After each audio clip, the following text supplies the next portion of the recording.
subject.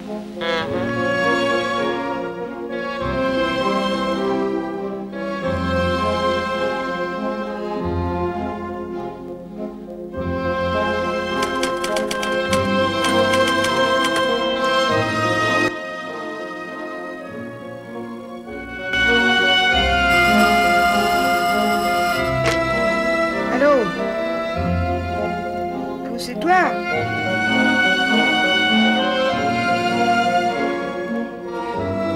Your life, for instance? Would you give up your life? I give up my life for you.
Bonsoir. En Roumanie, le ministre de l'Intérieur de Ceausescu vient d'être libéré quelques semaines après le chef de la Securitate.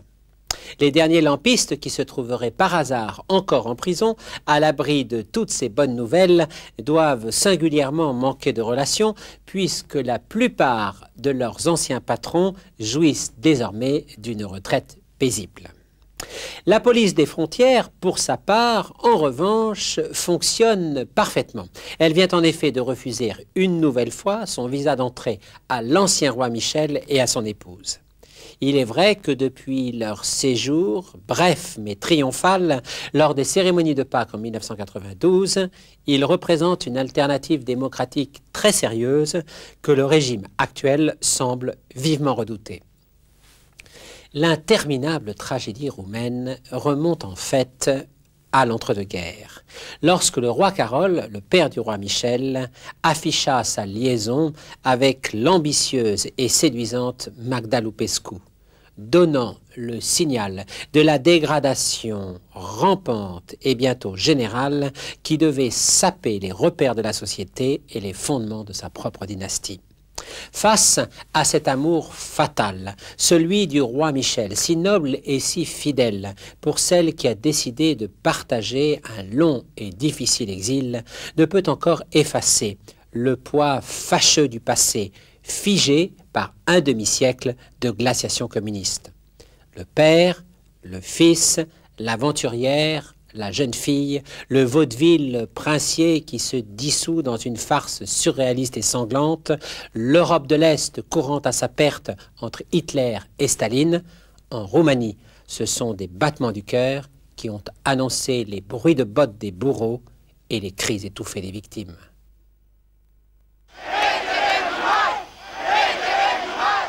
Pâques 1992. Après 45 ans d'exil, l'ancien roi Michel revient à Bucarest. Mais quel accueil réserve une capitale que les violences des mineurs viennent de traumatiser aux survivants oubliés d'une histoire effacée par la nuit des temps? Informés, on ne sait comment, de petits groupes rejoignent la route de l'aéroport. Puis, parmi les monuments, les avenues, les symboles rescapés d'autrefois, se presse une foule nombreuse qui déborde le service d'ordre et salue le retour de l'exilé, dans un désordre joyeux à l'opposé de l'embrigadement du passé.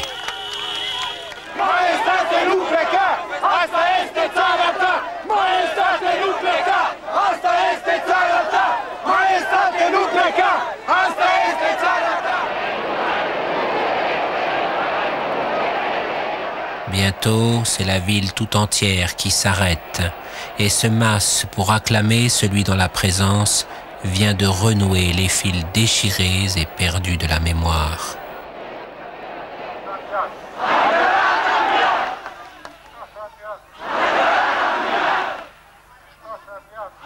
Christ est ressuscité, mais pour l'homme qui maîtrise son émotion par une longue habitude de la solitude et du silence, quels souvenirs et quelle histoire nouvelle doivent renaître en ce fragile printemps roumain? Michel est devenu roi pour la première fois en juillet 1927 alors qu'il n'avait que 6 ans. Fils unique d'un couple séparé, seul héritier désigné pour la couronne de son grand-père, le petit garçon qui s'amusait cet été-là sur une plage de la mer Noire, pressentait-il quelque chose du drame dont il était l'enjeu? Il faut faire attention à cette curiosité inquiète que les enfants timides ont parfois dans le regard. Au château de Pélèche, à Sinaia, dans les montagnes des Carpates, le roi Ferdinand venait donc de mourir. Et des messieurs en habits, empressés et protocolaires, avaient arraché l'enfant à ses vacances, tandis que le convoi funèbre regagnait la capitale. On lui avait lu des télégrammes de condoléances, des messages de félicitations pour son avènement, et bravement il avait commencé à saluer tous ceux qui s'inclinaient désormais devant lui. La garde d'honneur, les évêques chamarrés, maman tout en noir, la foule autour qui pleure et applaudit en même temps, le serment au Parlement, le carrosse, c'était un nouveau jeu dont il respectait docilement les règles mystérieuses. Tout le monde était gentil, aimable, attentionné. Quand on a 6 ans, pas de frères et pas d'amis, on s'arrange de l'univers des adultes, aussi inconscients que soi-même du poids effrayant que vont faire peser leurs passions sur une vie qui commence. Un conseil de régence, présidé par l'oncle Nicolas, exerçait bien sûr les fonctions de la couronne. Mais jusque dans le palais où il vivait avec sa mère, Michel entendait dire que ça ne marchait pas très bien et que l'oncle Nicolas, précisément, pourtant si affectueux avec lui, ne rêvait que de courses automobiles et de belles amies, en s'ennuyant à fendre l'âme dans les cérémonies officielles. Enfin, ce qui était rassurant pour le petit garçon, c'est que personne n'aurait osé faire de tels reproches aux femmes qui l'entouraient. Et notamment à sa mère, la princesse Hélène, qui l'aimait avec une tendresse infinie. Le piège dynastique qui s'était refermé sur Michel, les silences embarrassés qui lui répondaient lorsqu'il demandait encore s'il n'avait pas un père comme les autres enfants de son âge, le remords même d'avoir vu sa mère pleurer discrètement quand il lui avait posé la question, tout cela ne comptait guère auprès du plaisir et de la confiance ressentie à la sentir constamment près de lui.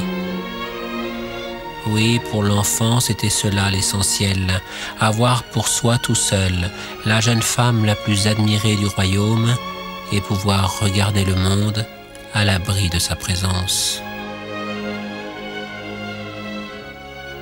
Il est vrai que pour découvrir l'existence, Michel disposait aussi d'un autre guide. La reine Marie, sa formidable grand-mère, qui incarnait aux yeux de tous l'essentiel du pouvoir royal. Quels que fussent les petits désagréments du quotidien, un rhume tenace ou une délicate mais furieuse séance de regraffage de décoration sur les augustes corsages des princesses du sang. Petite fille de la reine Victoria et du tsar réformateur Alexandre II, Marie éblouissait en effet la Roumanie depuis plus de 30 ans, par l'invention toujours renouvelée de son grand style byzantino-baroque.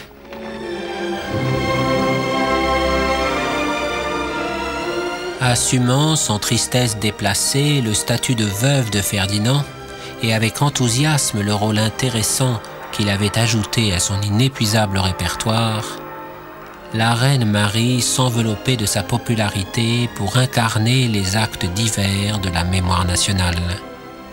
Médusés, les Roumains ne pouvaient que se laisser convaincre par sa vision héroïque et romanesque de leur histoire. Ainsi, pour l'enfant roi, son pays fut d'abord cette apparence, Marie, autoproclamée sans objection Mama Regina, la mère de tous les Roumains.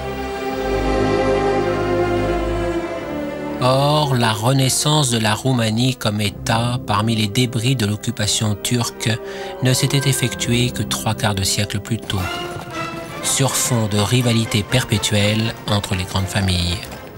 De guerre lasse, ces dernières avaient eu le réflexe salvateur de confier la couronne à un étranger qui put mettre tout le monde à peu près d'accord, le prince de Hohenzollern-Sigmaringen, cousin à demi obscur de l'empereur d'Allemagne. Poigne de fer dans un gant de ronce, n'ayant jamais oublié son arrivée dans une capitale boueuse et misérable, Carole Ier avait ainsi jeté son pays d'adoption à marche forcée dans les temps modernes. Avec sa famille, cependant, il s'était révélé moins heureux. Sa femme, princesse poète doucement illuminée, ne lui ayant pas donné d'héritier, il s'était rabattu sur un brave garçon de sa parentèle. Les neveux n'ayant hélas pas toujours les qualités de leurs oncles, le prince Ferdinand avait beaucoup souffert du rugueux honneur d'avoir été choisi, et seul un coup de chance inespéré à la tombola des mariages royaux lui avait permis d'équilibrer les orages du sort en épousant Marie. Encore candide et éthérée comme une princesse de conte de fées, mais plus pour très longtemps. Au contact réfrigérant de Carole Ier et à celui nettement plus aimable du gratin de Bucarest, la jeune femme, usant de sa beauté, s'était révélée tranquillement mais obstinément rétive à l'autorité royale, tout en roumanisant allègrement divers aspects de sa vie privée. Et le vieux souverain avait finalement rendu les armes, reconnaissant que le seul homme vraiment solide de la famille après lui, c'était elle. Marie, d'ailleurs, partageait son amour pour la vallée de Sinaïa, où il s'était bâti un domaine à la mesure de sa réussite comme roi et de sa fortune comme homme d'affaires. Réplique d'un Hohenzollern fastueux à un Wittelsbach délirant, le palais de Pélèche était ainsi l'asile estival des harmonies familiales retrouvées. Là, le vieux roi pouvait regarder grandir les enfants de Ferdinand et de Marie, en particulier le jeune prince aîné, prénommé Carole comme lui-même, et dont ses précepteurs vantaient les dons éclatants d'intelligence et de charme à l'image de sa mère. Cependant, Marie voyait en lui d'autres traits de son propre caractère, ceux qu'elle avait appris à maîtriser, la colère, la ruse, le goût du plaisir. Ferdinand était pro-Marie comme Carole Ier avait été pro-allemand. À la mort de son oncle, ponctuellement survenue en 1914, il laissa donc sa femme le convaincre d'engager la Roumanie du côté des Alliés. On s'aperçut alors qu'il était bon et courageux, patriote impeccable. Sa force d'âme fut de se tenir à une décision qui le mettait au banc de tous ses cousins germaniques, quand la défaite contraignit l'armée, le gouvernement et la famille royale à se replier en catastrophe dans un sombre réduit moldave. De toute manière, avec Marie à ses côtés, il lui était impossible de se dédire. Galvanisant la résistance, déployant une fantastique énergie, à secourir les blessés et les victimes du choléra, à l'aise dans l'héroïsme comme d'autres le sont en vacances, la nouvelle reine dessinait pour le monde entier la légende d'une Roumanie martyre mais indomptable.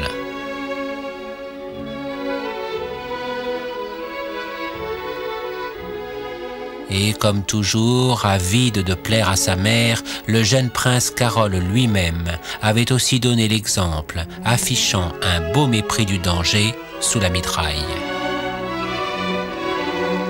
Pourtant, durant l'hiver 1918, il fallut se résoudre à capituler. Pour la famille royale, c'était un désastre, mais il y avait pire encore. Au cœur de la confusion, Carole avait déserté et disparu. Folie d'autant plus malencontreuse que Ferdinand et Marie reprirent bientôt les armes, in extremis et avec le secours des Alliés, et qu'ils en retirèrent une récompense inespérée, celle de pouvoir réunir la riche province de Transylvanie au reste du royaume. Ainsi, au terme d'une série de rebondissements dramatiques, les souverains de Roumanie voyaient leur puissance considérablement agrandie dans la chute fracassante des couronnes allemandes de leur famille d'origine qui hier encore les avaient honnis et pourchassés. Cela valait bien l'amertume d'avoir retrouvé la trace de Carol. À l'issue d'une équipée rocambolesque dans les confins ukrainiens et bessarabes, le jeune prince s'était réfugié à Odessa, îlot de paix fragile dans la tourmente de la révolution russe, avec une demoiselle enlevée à une famille honorable de Bucarest, aimablement prénommée Zizi Lambrino. Carol avait d'ailleurs peaufiné sa propre version du cuirassé Potemkin en poussant la mutinerie jusqu'à épouser sa conquête et à lui faire un enfant. À Bucarest, malgré les parades de la victoire, Ferdinand, terrassé par la honte et le chagrin, avait beaucoup de mal à faire bonne figure.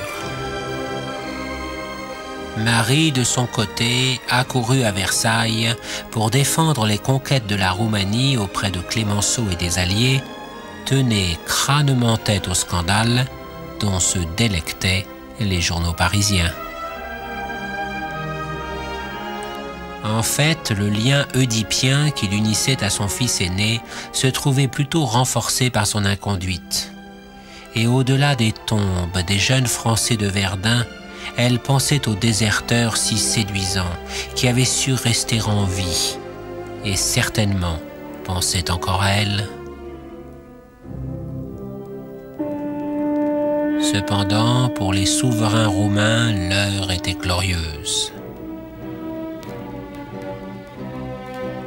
Leur pays, devenu carnivore à l'égard de ses voisins, avait doublé de volume, et leur prestige, vernis d'Occident, parfum d'exotisme, frisson d'aventure, dans un capiteux cocktail servi par la reine, leur ouvrait toutes grandes les portes de la cour d'Angleterre.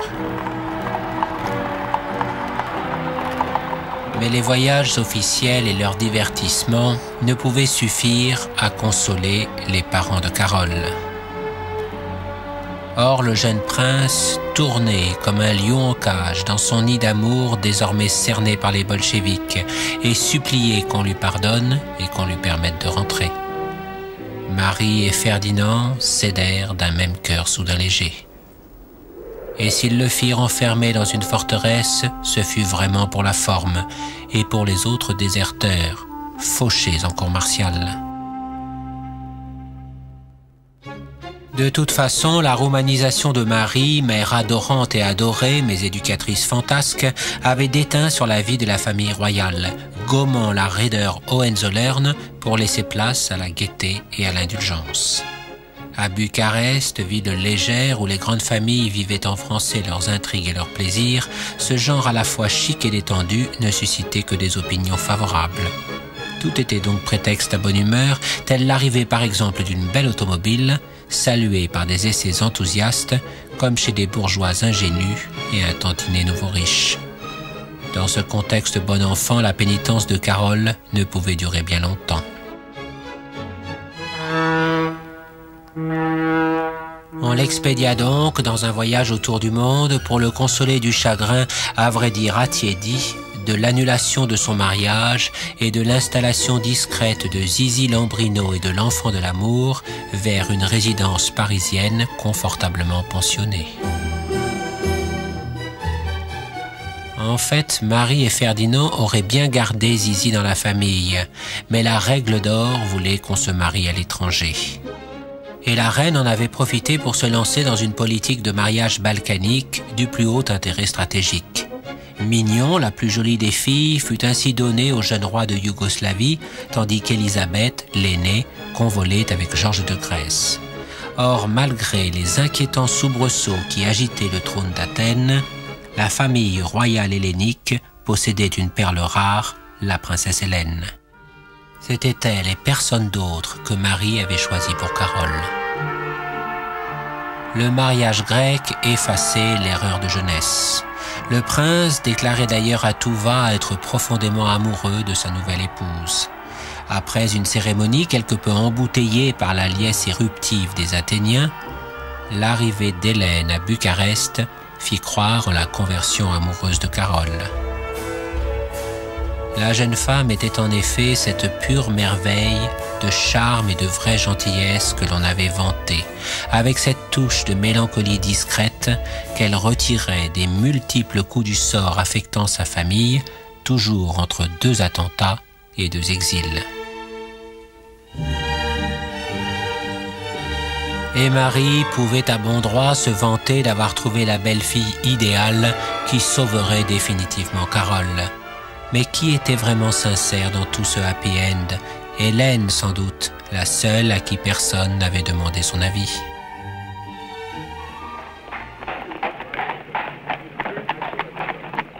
Tout étant désormais bien en ordre, Marie pouvait enfin songer à son chef-d'œuvre, le sacre des souverains de la Grande Roumanie. Compte tenu de l'attitude passablement rechignée des royautés étrangères, il fut convenu que cela se passerait en famille, à Alba Julia, au cœur même de la Transylvanie reconquise.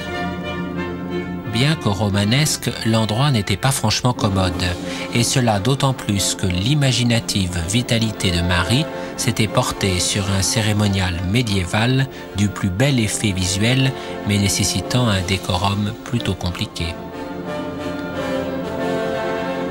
Enfin, moyennant une solide ponction dans le trésor, Ferdinand, roi de jeu de cartes, et Marie en madone pour caravansérail oriental, purent promener leur majestueux camping sous les regards hallucinés du monde entier. Gros succès cependant auprès des populations locales qui n'avaient jamais été à pareille fête. Et puis tout réussissait aux entreprises de Marie. Hélène venait de mettre au monde un garçon, le petit Michel, coqueluche immédiate du royaume, dont la présence encore espiègle attestait de la solidité apparente du mariage d'amour entre la princesse au cœur tendre et le brillant Carole. Telle était du moins la vérité officielle dont les mauvaises langues de Bucarest faisaient des gorges chaudes.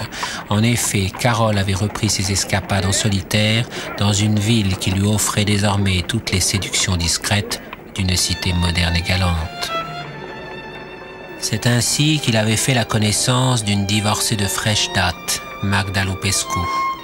Fille d'un chiffonnier juif de Moldavie et d'une aventurière viennoise, la jeune femme, autour de qui flottaient de persistantes rumeurs de demi-monde, avait méthodiquement organisé la rencontre fatale que Carole avait prise pour un hasard. Puis, assurant sa prise en le tenant de plus en plus solidement par les sens, elle avait lentement dévoré ce qui restait en lui de ses anciens serments. Elle était quelconque, avec un beau teint de rousse, juste assez vulgaire, prête pour le plaisir et partante pour la vengeance obscure qu'il nourrissait depuis l'enfance. Ils s'enfuirent en France, où la Café Society des années folles paraissait n'attendre plus que leur entrée en scène, semant les émissaires de Bucarest qui tentaient de ramener Carole à la raison. Nice et la Riviera italienne, Deauville et un bel hôtel de Neuilly. Carole lisait les cours de la bourse dans les journaux, tandis que Magda demandait à la manucure de repasser demain pour le petit règlement. Un couple d'aventuriers bien ordinaires qui sortent le soir dans des parties de pique-assiette. C'était à croire que Carole avait été élevée pour cette vie-là. Il y gagna un château en Normandie, s'y enferma avec Magda et que le reste du monde aille à sa perte. Histoire de corser un peu le scandale, Zizi Lambrino, ulcérée par ce qu'elle considérait être une trahison, surgissait alors de l'ombre en tenant à la main un petit garçon pour qui elle réclamait justice. Pour Marie, les affronts de Carole avaient dépassé les limites du supportable. Fulminante et secrètement torturée de l'aimer encore malgré tout, elle persuada Ferdinand de l'écarter de la succession royale. Le fardeau de la future couronne retombait sur l'enfant Michel. Et puis sur sa mère, publiquement humiliée par l'abandon. La robuste santé de Marie exigeant un vrai changement d'air, elle s'embarqua alors pour les États-Unis avec Nicolas et Ileana, ses deux derniers enfants. Elle savait fort bien que la réputation de son pays y était médiocre, mais enfin rien de tel pour la stimuler. Après avoir régalé la presse durant la traversée, elle stupéfia dès l'arrivée les foules par ses réparties et New York, surexcité de curiosité, lui réserva un triomphe sans précédent.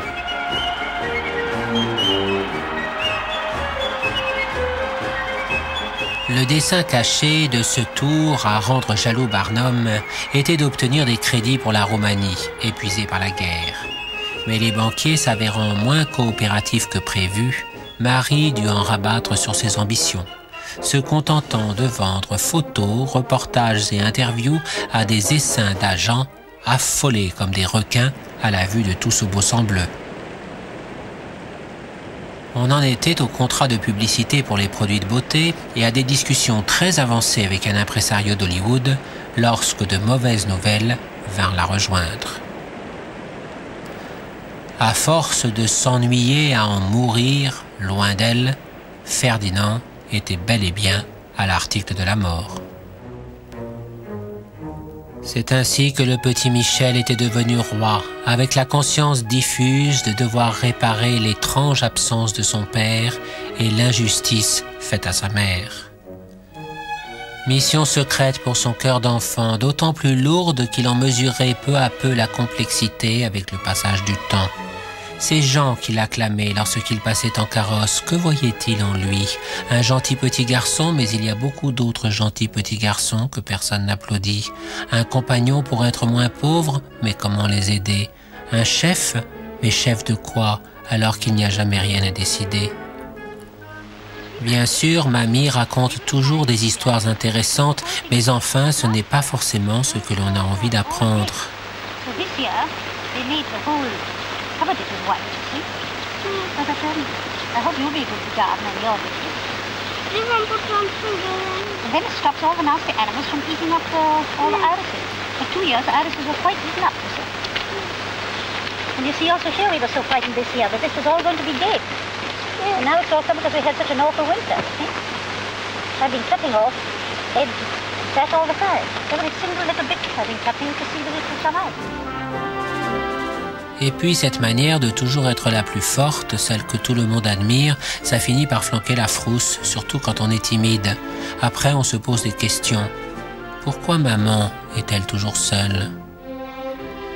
Ces gens qui défilent, est-ce qu'ils sont vraiment contents? Tiens, les paysans par exemple. Mamie dit qu'ils sont l'âme de notre vie.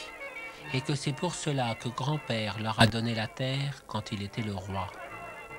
Et c'est vrai que devant nous, ils sont toujours très propres et jouent de belle musique. Mais moi, je regarde un peu partout. Et j'ai bien vu qu'il y en a qui sont très pauvres aussi. Pauvres comme ces petits-enfants qui travaillent et marchent pieds nus dans les rues, même en hiver. Mamie dit aussi que l'industrie, les usines, le pétrole, c'est bon pour les hommes. Dommage qu'il me faille attendre. Il paraît que nous avons beaucoup de pétrole, justement, et que ça intéresse les étrangers. Il paraît même qu'en France, papa aurait parlé de tout cela.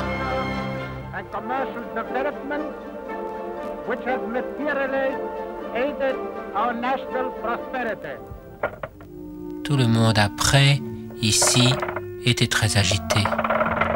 Ça doit être important. Mais comment savoir? Papa ne reviendra jamais. Je ne saurais pas le reconnaître, et puis il a fait trop pleurer maman. Je ne suis qu'un enfant qui grandit pour la protéger plus tard et comprendre toutes ces choses. Mais que regarde donc Monsieur Magnou, le nouveau Premier ministre, le chef du Parti des paysans. Je devrais lui demander. On dit qu'il connaît très bien papa et qu'il le rencontre de temps en temps à Paris. Même le mois dernier, je l'ai lu sur le journal que maman m'a pris des mains en m'embrassant. « Attends un peu, mon cher ange, ce n'est pas encore de ton âge. » L'arrivée surprise de Carole dans un petit avion de fortune était en fait un coup d'État qu'il avait minutieusement préparé. Les Roumains lui avaient pardonné des incartades qu'ils s'accordaient à eux-mêmes, et ses promesses de l'exil lui avaient rendu toute sa popularité. Le régent Nicolas lui abandonna le pouvoir royal avec soulagement et Michel fut rétrogradé au titre de prince héritier. Certes, le roi Carole II avait pris l'engagement auprès de M. Magnoux d'abandonner sa maîtresse et de reprendre la vie commune avec Hélène, mais en regagnant le palais royal, il eut soin de n'y être accueilli que par ses sœurs.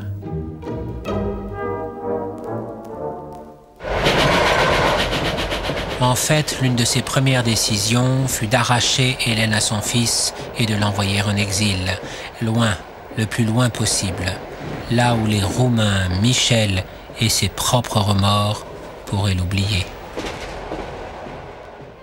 En même temps, à sa manière, Carole aimait Michel.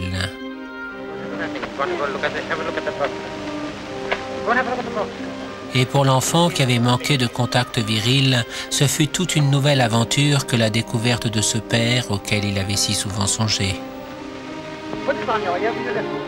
Techniques modernes, voyages amusants, être traité en homme, le petit garçon se laissa séduire. Now put on the earphones, Highness, and tell me, you hear now? You hear my voice? Good. Now I show you how a dog snakes. On pouvait s'amuser sans craindre que maman ne s'inquiète. Enfin, ce n'était pas si simple non plus. Si les gens aimaient tellement papa, c'était parce qu'il savait leur parler en leur donnant des ordres ou en les cajolant, mais aussi parce qu'il leur faisait peur, rien qu'avec sa manière de les regarder. Oui, les grandes personnes, et son fils aussi bien sûr. Et d'ailleurs, personne ne songeait à résister à Carole. Son autorité naturelle, sa connaissance de la vie, ses ambitions semblaient devoir faire plier tous les hommes devant lui. Il n'hésitait pas à le lui faire savoir en lui rendant hommage. Pour eux, c'était bien le leader dont le pays avait besoin en ces temps de prospérité et de progrès encore triomphants. La ville somptueuse et magnifique que son grand-oncle avait léguée aux Roumains était à sa mesure, faite pour l'insouciance, les grandes affaires, l'argent vite gagné et qui coule à flot. Et tant pis s'il se construit un énorme palais aux frais du pays. Tant qu'il fait fortune, c'est qu'il y a à manger pour tout le monde. Selon Carole, développer pour gagner beaucoup et partager un peu, c'était bien. Mais dépenser pour profiter à deux de l'existence, c'était mieux. Trahissant sa dernière promesse, il fit revenir Magda, qui depuis Paris attendait son signal. Elle sut se faire discrète, mais son ombre planait sur la cité frivole. Dans les beaux quartiers où la fièvre de la spéculation édifiait sans cesse de nouveaux buildings à côté des anciens palais Hohenzollern, on racontait à mots couverts toutes sortes d'histoires, de passe-droits, de prébendes et de commissions à son sujet. Pour votre petite affaire, ne vous inquiétez pas, je dîne ce soir avec qui vous savez.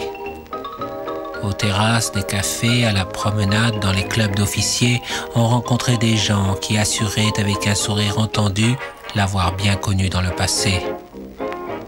Il y avait de l'envie, du secret, un peu de risque, dans ces propos à peine mystérieux, et bien des jeunes hommes prenaient l'air rêveur en prétendant l'avoir croisé, et bien des jolies femmes affirmaient qu'elles auraient fait comme elle, si elles avaient eu sa chance.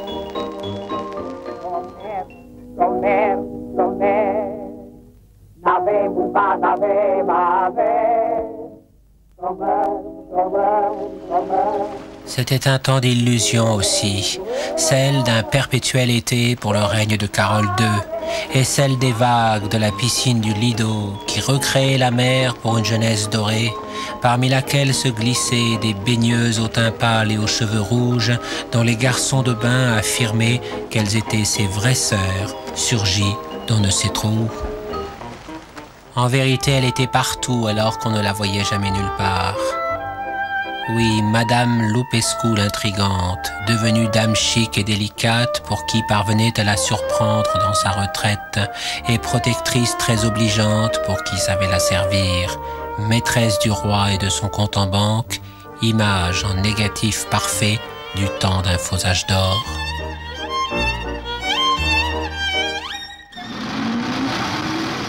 Au terme d'un arrangement entre ses parents, Michel avait le droit de passer une partie de ses vacances avec sa mère, et les reporters le voyaient changer à chacun de ses voyages pour la rejoindre. Il était devenu un gros garçon replié sur lui-même, entouré par des affidés de son père qui, dans leur rapport, s'étonnaient de lui trouver le regard vide. Ils auraient mieux fait de se pencher d'un peu plus près. Les séjours avec Hélène, ça n'était jamais sûr. On risquait toujours un ordre de rappel de Bucarest. Comme lors de cet accès de colère délirante où Carole avait exigé le retour immédiat de Michel parce qu'Hélène l'avait emmené à Buckingham avec des pantalons longs alors que son père le voulait toujours en short. Cette fois pourtant, l'enfant s'était rebellé avec une violence sourde qui avait soudain glacé les cafeteurs professionnels venus pour le reprendre, et il avait fallu tout le tact et la douceur d'Hélène pour qu'il remette son masque d'enfant docile. Tout de même, il n'oublierait jamais l'arrachement de Douvres et ce que son père y avait brisé. Cependant, Carole devinait les sentiments inavoués de son fils. Il prit la décision nettement plus raisonnable de le mettre en contact avec des garçons de son âge.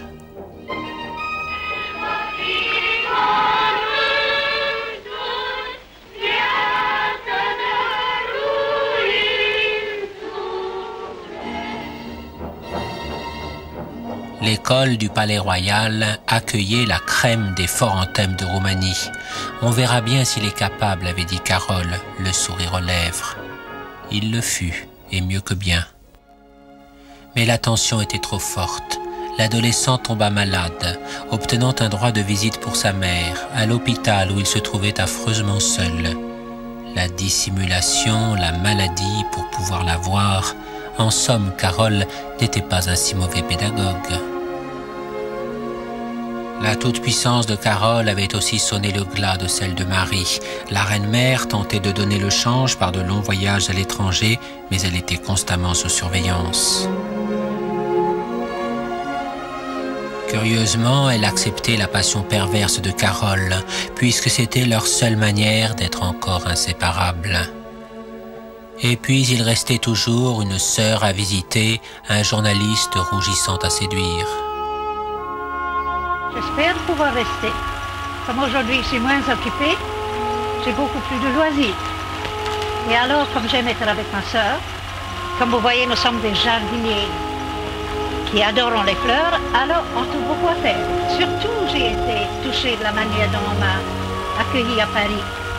On va montrer que Paris n'oublie pas.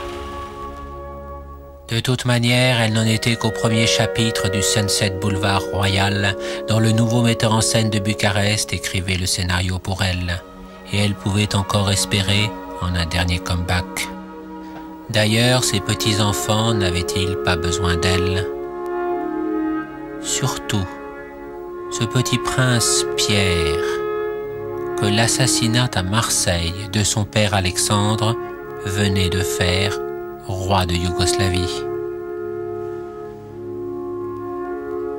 Un autre Michel, à qui raconter d'autres belles histoires, et qui l'écouterait, intrigué, avec espoir, le cœur confiant.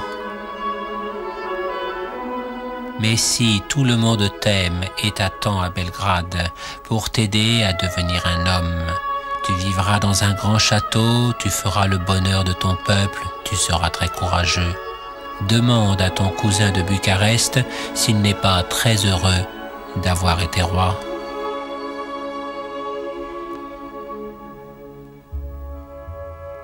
Parfois aussi, elle voyait la vérité, celle d'une vieille reine à la dérive. L'éclatement de la famille royale était bel et bien consommé. Pour cause de mariage inégal, l'ancien régent Nicolas se retrouvait proscrit et dépouillé de tous ses titres.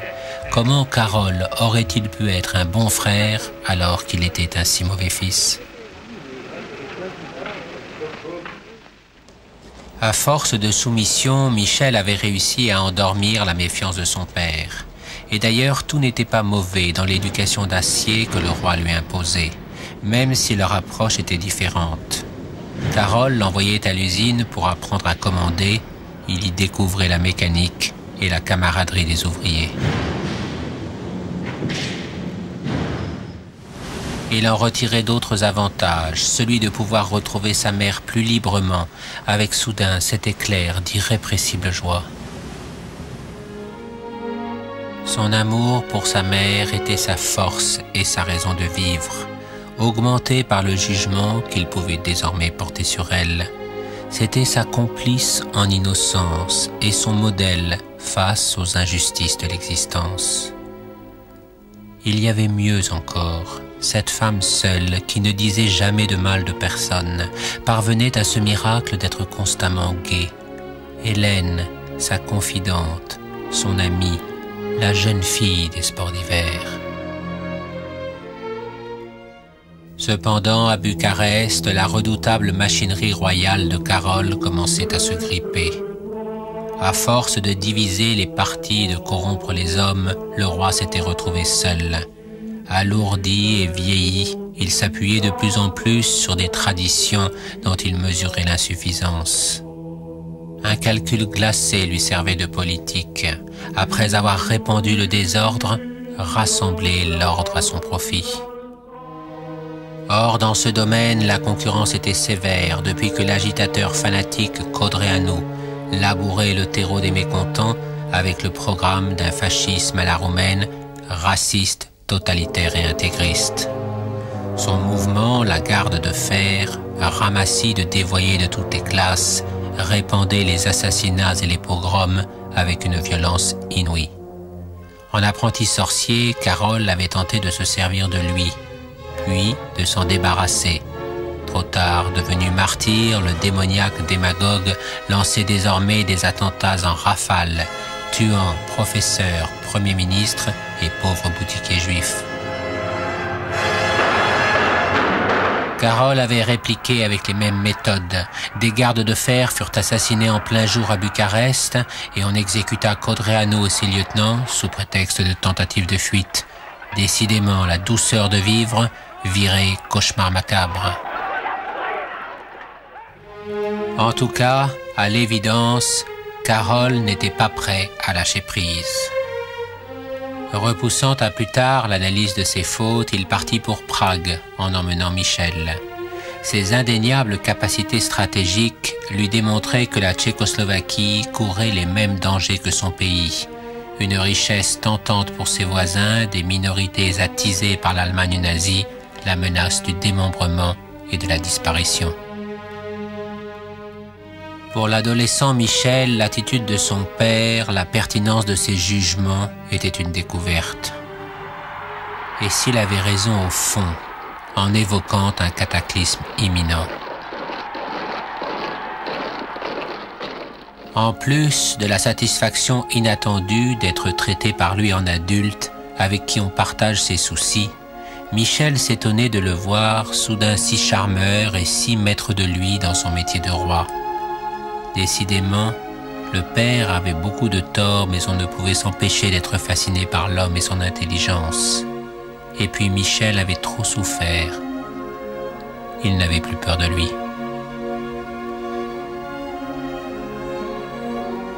Désormais, il y avait parfois même entre eux des moments de camaraderie et de chaleur. C'était comme si Carole ne pouvait plus se passer de lui, le tenant à ses côtés durant tous ses voyages, dans sa quête systématique d'alliance pour son pays. Et c'était intéressant, car les amis de l'autocrate de Bucarest étaient à l'opposé de ce que Michel avait imaginé. Les Français, Carole aimait surtout les Français, s'attardant à Paris et aux chasses du président Lebrun. Michel n'avait jamais beaucoup aimé la chasse, mais c'était étrange, il commençait à aimer son père. À tel point qu'il trouvait la force de lui résister en refusant de le suivre dans ce perpétuel à côté des voyages où Carole en civil partait rejoindre Magda dans la suite d'un hôtel. Et Michel se demandait, mais quelle faille insondable et mystérieuse y a-t-il en cet homme pour qu'il soit en même temps un tyran familial et politique sans morale, une personne avisée au jugement sûr et l'amoureux fidèle d'une femme fatale? Oui, comment tout cela pouvait-il tenir ensemble et pour combien de temps encore? Autant de questions que la reine Marie s'était aussi posées sans offrir de réponse. En revanche, pour résoudre la relation d'amour-haine que Carole nourrissait à son égard, elle savait qu'elle ne s'apaiserait qu'avec sa propre mort. Or, elle accueillait maintenant cet instant, sans regret pour une vie désormais sans saveur, dans une Roumanie qui n'était plus la sienne.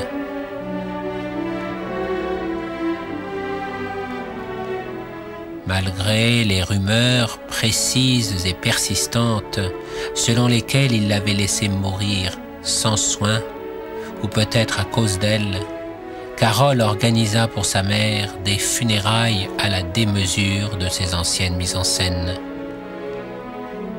De toute manière, sa popularité étant au plus bas, sa mère lui rendait ainsi un dernier service, en faisant passer sur le pays tout entier le voile d'un chagrin unanime. Carole, d'ailleurs, se proclamait inconsolable, et le plus étrange, c'est que c'était vrai. Libéré de l'ultime garde-fou qui put l'inquiéter et drapé dans les souvenirs grandioses de la dynastie, il tenta alors la manœuvre hasardeuse et cynique qu'il méditait pour noyer la garde de fer, en proclamant sa dictature personnelle. Il n'eut bien que les Français pour ne pas y voir les méthodes, les formes et l'aveu du fascisme. Au cours d'une fête donnée à Bucarest et à laquelle participent des délégations paysannes venues de toutes les régions de la Roumanie, le roi Carole reçoit des présents symboliques, parmi lesquels figurent des urnes contenant de la terre recueillie aux 4 points cardinaux du royaume.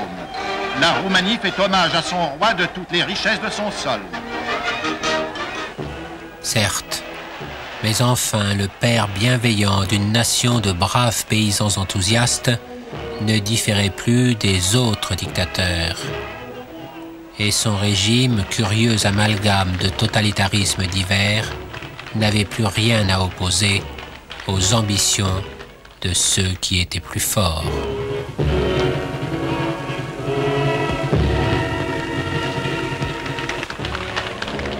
Carole lui-même s'enfonçait dans un rêve halluciné de chevalier teutonique, caricature morbide des anodines fantaisies médiévales de sa mère, entraînant avec lui un Michel pétrifié par cette fuite sans fin. C'est glacé d'horreur et d'inquiétude que le roi de Roumanie apprit la nouvelle de l'entrée des nazis à Prague. Ses prédictions les plus sombres se voyaient confirmées. La Tchécoslovaquie, dévorée par ses voisins, avait cessé d'exister. Carole savait aussi qu'il n'avait aucune merci à attendre d'Hitler, qui méprisait les Hohenzollern, avait ressenti l'assassinat de Codreanu comme un affront, voulait mettre la main sur son pétrole et haïssait l'idée même qu'il pût avoir une maîtresse juive. Après le pacte germano-soviétique et le partage de la Pologne entre Hitler et Staline, Carole sut que les jours de la Grande Roumanie et de son règne étaient comptés. À Bucarest, sonnée de froide inquiétude, on vit alors beaucoup Madame Lupescu achetant des malles de voyage, et on entendit aussi beaucoup parler d'un certain général Antonescu, qui avait l'oreille du Führer et l'amitié de la garde de fer. Carole tenta de jouer son va-tout à l'épiphanie de 1940 en se rendant avec Michel en Bessarabie, menacée d'invasion par Staline. Il savait que la perte de cette province donnerait le signal de la curée générale. Les populations l'y accueillirent avec une ferveur désespérée, en se raccrochant à l'illusion que sa présence et celle de l'armée pourraient les protéger. Mais l'armée était bien faible et la présence du roi encore plus incertaine.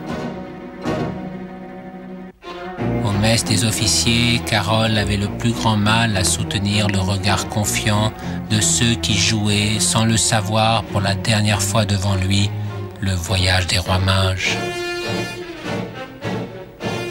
Il n'avait pas besoin d'eux pour préparer le sien. Il s'enfuit peu après, laissant Michel, à qui il n'avait rien dit. Le père et le fils ne se revirent jamais.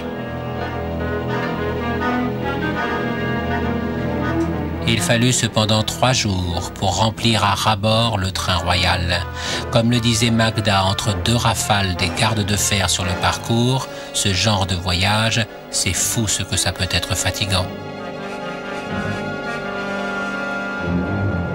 À Bucarest, la garde de fer maintenant régnait en maître, et Antonescu, débarrassé de Carole, s'était proclamé maréchal et dictateur d'un pays que les soviétiques, les hongrois et les bulgares avaient réduit de moitié. Les pillages, les assassinats d'opposants, la terreur des pogroms contre les juifs s'exerçaient sans frein sous le regard glacial du conducteur.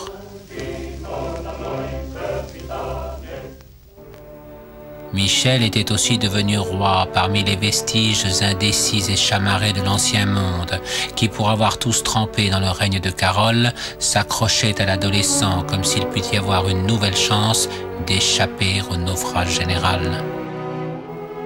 Aussitôt, sa première décision et l'unique que lui consentit le dictateur fut alors de faire revenir Hélène.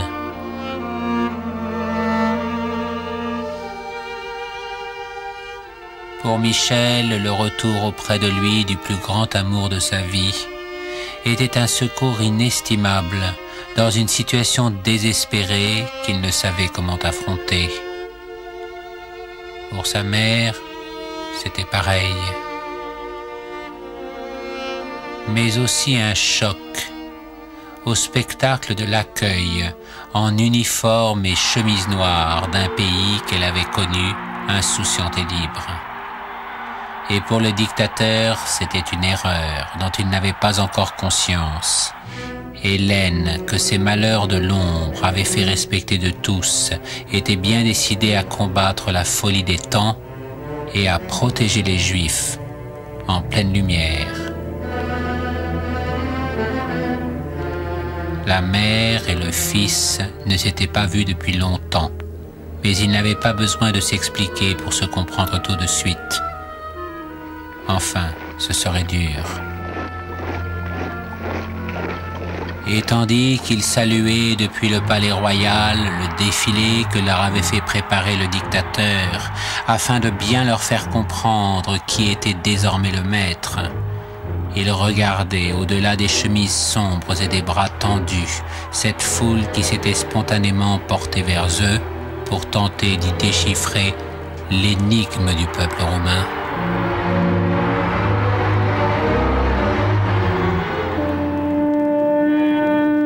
Pendant ce temps, Carole parvenait au rivage enchanteur des Bermudes. Certes, l'équipée n'avait pas été de tout repos, avec les tueurs de la garde de fer lancés à ses trousses, mais enfin sa maîtresse et lui étaient sains et saufs, et moyennant quelques petits chèques çà et là, les mâles avaient suivi. Autant d'heureuses perspectives pour Magda, qui de surcroît n'avait plus besoin de se cacher dans un backstreet doré. Les journalistes qui attendaient une star de cinéma furent évidemment un peu surpris de découvrir une dame grand genre dont les dents longues évoquaient plutôt une patronnesse de charité que le vampire ressuscité de la Roumanie. Mais enfin, si son genre n'avait cessé de s'affiner, il restait encore suffisamment capiteux pour Carole.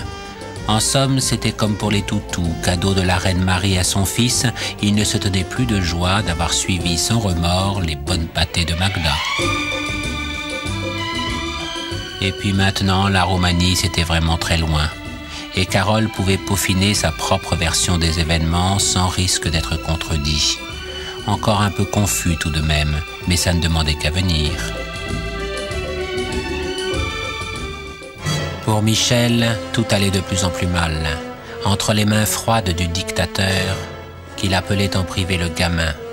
Révulsé par les méthodes d'Antonescu, il devait avaliser le déclenchement de la guerre contre l'URSS aux côtés des Allemands. Et comment aurait-il pu résister puisque cette guerre était populaire? Au début d'ailleurs, tout marcha bien, trop bien même. Dépassant les frontières de la Grande Roumanie, les soldats d'Antonescu s'enfoncèrent en Ukraine et s'emparèrent d'Odessa. Et tandis qu'on hissait le drapeau roumain sur la ville où son père avait vécu le premier d'une longue série d'écarts, Michel recensait d'une voix sourde devant le dictateur stupéfait la facture de cette fausse victoire. Des milliers de morts, la guerre avec les Alliés. Ceux-ci n'allaient pas tarder à se manifester en bombardant sans relâche les champs de pétrole qui ravitaillaient le Reich. L'industrie de l'or noir avait été une des grandes réussites de la monarchie, et maintenant elle n'était plus que cendre. Que parcourait un Michel en civil, malgré le ton général du régime, aussi attentif à cacher son effarement qu'à se démarquer subtilement des nervis d'Antonescu.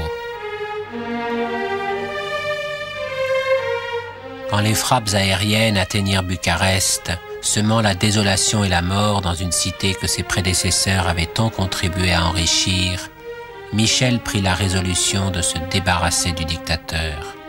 Mais comment faire? Hélène et lui étaient constamment surveillés, et les vieux réseaux de la monarchie en ruine.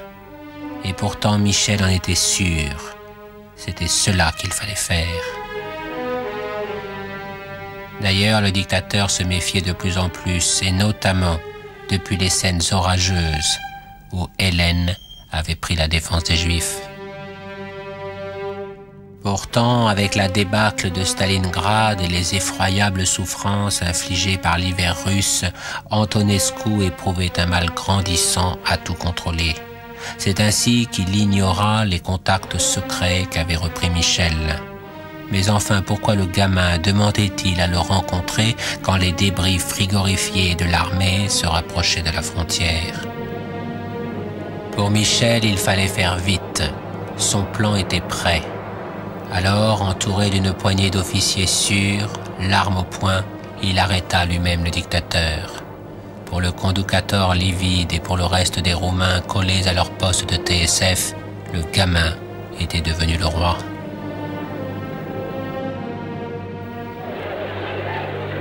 Dans la capitale, affolée par le coup de poker royal et le survol vengeur des bombardiers allemands, on s'arrachait les journaux portant la proclamation de Michel.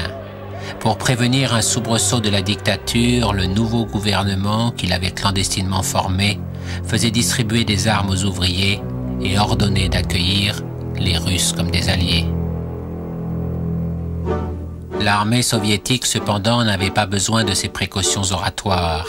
Elle déferlait déjà sur la capitale en faisant filmer par les opérateurs de sa propagande des scènes de liesse, à vrai dire fort éloignées de la réalité des meurtres, des viols et des pillages. Dans ses fourgons, elle ramenait aussi l'une des étoiles les plus rouges sang du Comintern, fanatique au point d'avoir dénoncé son propre mari, Anna Pauker. Michel avait beau être venu à bout d'Antonescu, comment pourrait-il tenir face à la stalinienne de fer? À Veracruz, aimable cité balnéaire mexicaine, Carol et Magda poursuivaient leur croisière. Sourdement dépitée de se voir opposer le refus poli mais ferme d'un asile aux États-Unis, Carol songeait à s'installer pour calmer le mal de mer de Magda et ses humeurs un peu vives. Et bien qu'ils ne portassent pas d'aussi beaux plumets que les gardes roumains, les Mexicains se montrèrent très aimables avec de si nobles visiteurs à qui il n'était pas nécessaire de tendre le sombrero pour qu'ils se remplissent de dollars. Et puis c'était un pays de jolies femmes, et Magda avait toujours su ne pas confondre le bel amour que lui portait son amant et les à côté de son robuste tempérament. Ils restèrent donc fêtés par les milliardaires américains de passage à qui Magda plaisait beaucoup. Et si nous allions à Rio de Janeiro, il paraît que le carnaval sera ravissant cette année et Barbara Hutton nous prête sa maison. Il n'y avait pas que Barbara Hutton à faire des petits cadeaux à la famille royale roumaine. Staline offrait aussi ses décorations au roi Michel. Pour les Russes, Michel posait un problème qu'il fallait approcher avec doigté. Le jeune souverain était immensément populaire et il incarnait une Roumanie en marche vers la démocratie. Les communistes réunis par Molotov avaient pourtant défini la bonne recette, celle du salami que l'on découpe une tranche après l'autre, et désigné Anna Pauker comme charcutière de choc de la rondelle roumaine. Mais dans un pays où il y avait à peine 800 militants, tous les moyens étaient bons, y compris l'enrôlement systématique des anciens gardes de fer, aussi désireux de remonter dans le train de l'histoire que mal repentis. Il fallait aussi trouver un politicien bourgeois qu'on mènerait par la soif de pouvoir. Tiens, ce Petru Groza par exemple, chef d'un nébuleux parti des laboureurs créé pour la circonstance et que le ténébreux secrétaire du parti communiste George Udej ne quittait plus d'une semelle. Mais Michel était difficile à endormir, cramponné à la Constitution et faisant la grève du sceau royal dès qu'on trichait au jeu politique. Aimable avec ça, au point que les généraux russes ne savaient plus trop quoi penser. On lui dépêcha donc Wyszynski, le procureur des purges de Moscou, qui, usant d'une infinie violence, lui imposa Groza. En fait, Michel voulait gagner du temps afin d'obtenir le secours des Anglo-Américains, et pour rétablir le contact, il disposait d'un agent de première qualité que les communistes n'avaient pas repéré, la toujours souriante Hélène. La crise, d'ailleurs, ne progressait que par à-coups. Il y avait des rémissions, de surprenants dérapages. Anna Pauker disait que dans une autre vie, elle aurait pu être amoureuse de Michel. Et George Udej baisait délicatement les doigts d'Hélène en l'appelant Domitza. Avec les Russes, il suffisait de bien tenir l'alcool. Et après les agapes, on pouvait obtenir beaucoup de choses. Des libérations de prisonniers, par exemple. Enfin, Petru Groza en avait un peu assez de tous ces ronds de jambes, dans un palais qui pourrait être le sien. Aux élections, Staline jugea qu'il était temps de rafler la mise. Opposants terrorisés, électeurs égarés par des partis factices, urnes bourrées. Le Front des travailleurs emporta la majorité, et les fameuses masses laborieuses s'emparèrent de la rue. La méthode Pauker avait parfaitement fonctionné. Restait Michel, sournoisement isolé et décidément indéracinable, que faute de savoir comment s'y prendre, Staline continuait à caresser de loin en lui faisant toutes sortes de cadeaux, un avion ici, un bateau là. Relayé par Hélène, ses messages aux Alliés ne lui valaient que des réponses évasives, mais il s'obstinait à accomplir méticuleusement ses devoirs, entouré de son huileux Premier ministre et de communistes cravatés, essoufflés par son endurance. La Roumanie pouvait bien avoir été abandonnée, il n'était pas question pour lui de laisser les Roumains. du moins tant que ce serait possible, et sur le pont des incertitudes où il glissait calmement ses pas, Michel savait toujours reculer les limites du possible.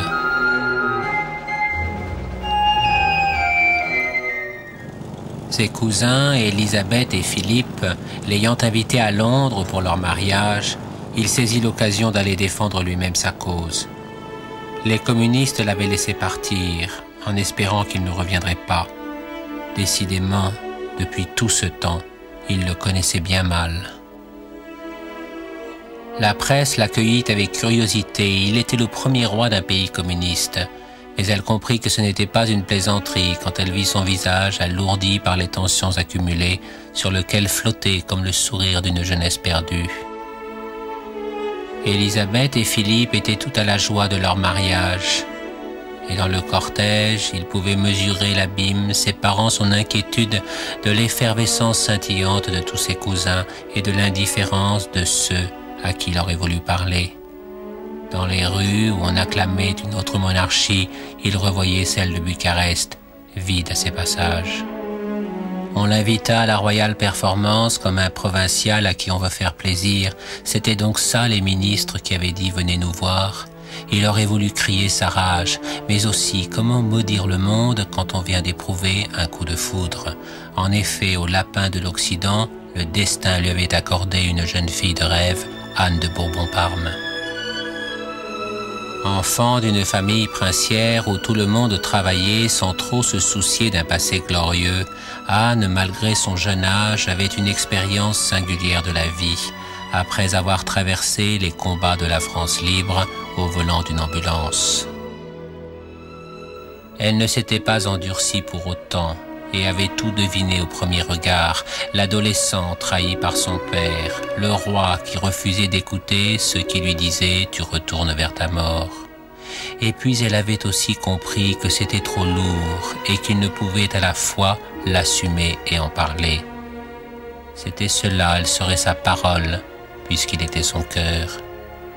Elle le laissa repartir en lui promettant de le rejoindre, le temps de préparer son trousseau pour l'enfer. À Moscou, c'était niet pour le mariage, et cette fois, il fallait en finir. Anna Pauker avait décrit à Staline la situation grotesque des leaders communistes en futurs garçons d'honneur d'un mariage royal où les foules de la révolution prolétarienne se masseraient inévitablement pour acclamer la monarchie. Et si Dej trouvait la farce amusante, il était bien le seul. On rassura donc Groza, qui retrouva son sourire. Le retour de Michel et d'Hélène à Bucarest survint tel un enterrement. Tout était envahi par le silence et par la nuit, le fils et sa mère comme des fantômes cernés par des vampires. Ils se retirèrent à Sinaïa. Le vieux palais du fondateur de la dynastie était désert, les communistes ayant chassé la plupart des domestiques. Et dans les salons, où l'on voyait encore les traces de tout ce qu'avait emporté Carole, flottaient des vieux meubles de remise. Hélène restait confiante pour le mariage de son fils, malgré les rumeurs d'arrestations massives à Bucarest. C'est alors que Groza convoqua Michel pour l'informer qu'on fusillerait les otages s'ils ne partaient aussitôt. Plus aucune résistance n'était possible. Lorsqu'ils se retrouvèrent à Lausanne, arrivés par un train de voyageurs avec seulement quelques effets personnels, ils éprouvèrent tout d'abord un stupéfiant sentiment de bien-être. C'était comme si un nuage d'oubli et de tendresse avait soudain chassé l'oppression de plomb obscur qui pesait jusqu'alors sur eux. Au sport d'hiver, Michel rejoignit Anne. La jeune fille était gaie comme d'ordinaire, et Michel avait encore un peu d'argent, juste assez pour pouvoir payer l'hôtel. Des jeunes gens comme tant d'autres qui parlent des petites choses des vacances à la neige. Il faut essayer la piste bleue. Quelle chance d'avoir du soleil. Et qui ne parle pas aussi. C'est curieux comme les jours passent vite entre les petites choses et les silences quand on sort de la nuit. Anne l'observait à la dérobée en attendant le moment où reviendrait la douleur. Elle revint, avant même que les vacances ne s'achèvent, si insinuante et si terrible qu'il sentit qu'elle ne le quitterait pas de sa vie entière. Mais cette douleur était la leur et ce serait beau de la partager, comme aujourd'hui, où tu viens d'apprendre le mariage de ton père. L'ex-roi Carol et son épouse, la princesse Helena de Roumanie, mais oui, vous savez, elle porte maintenant le même prénom que la vieille dame qui vit modestement en Italie, nous ont fait le grand plaisir de revenir en Europe. Ce sont des gens charmants, les Roumanies. Allez donc les voir si vous allez à Estoril. Chez eux, c'est ravissant. La princesse est une maîtresse de maison parfaite et vous rencontrerez des gens très bien, les Espagnes, les Bulgaries. Faites attention tout de même à ne pas jouer aux cartes avec son mari. Son péché mignon, il triche à la canasta. Et surtout, mais alors surtout, ne lui parlez pas de ce procès que lui fait à Paris un certain Mircea Lambrino, qui lui réclame un titre et la moitié de sa fortune, en soutenant qu'il est son fils. De vieilles histoires de famille. Mais tout de même, c'est vrai qu'il lui ressemble. C'est par un matin d'hiver de 1953 qu'à Lisbonne, au terminus portugais des monarchies détrônées, Carol de Roumanie put enfin définitivement échapper à ses dernières responsabilités. Le dictateur Salazar lui accorda les honneurs militaires devant un parterre de prétendants modérément optimistes sur leur propre avenir, de fournisseurs locaux en habits de location et de requins des testaments pressés qu'on en finisse. De toute l'assemblée, contrite et frigorifiée, seule une femme en grand deuil paraissait sincèrement très en peine. La princesse Helena, anciennement Magda Lupescu, qui aima vraiment le roi Carol. Mais vous n'en saurez pas plus, car elle a gardé ses souvenirs pour elle, avec la clé du coffre. Mr. Michael, pilote d'essai très apprécié de ses collègues américains, n'a pas eu la vie facile. Il lui a fallu travailler dur pour faire vivre ses 5 filles. Des gens qui ne le connaissent pas l'ont aussi fait souffrir, en lui reprochant d'être trop silencieux. Ils auraient sans doute préféré le voir sur les couvertures de la presse du cœur. Les autres, ceux qui l'aiment, savent au contraire comme il a eu raison de vivre modeste et retiré, pour bien garder sa peine et penser chaque jour un peu plus seul à ceux qui vivaient et mouraient loin de lui, dans le désespoir, la peur et la misère.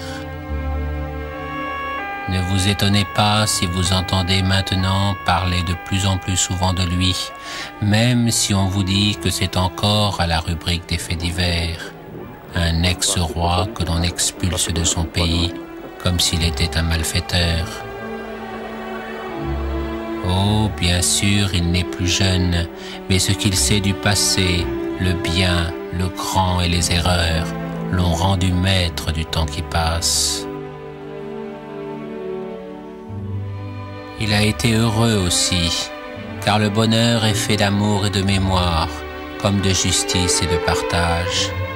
Et s'il mourait avant qu'on l'ait compris, il y aura toujours en Roumanie comme ailleurs, malgré les déchirures de l'histoire, des gens pour s'en souvenir.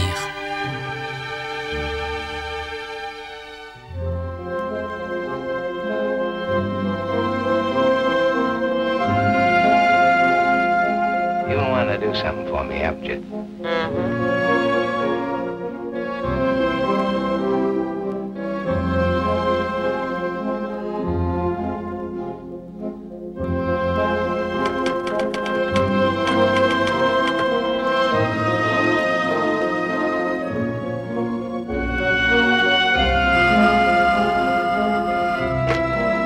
Allô?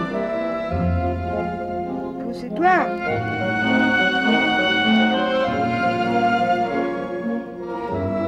Your life, for instance? Would you give up your life? I give up my life for you.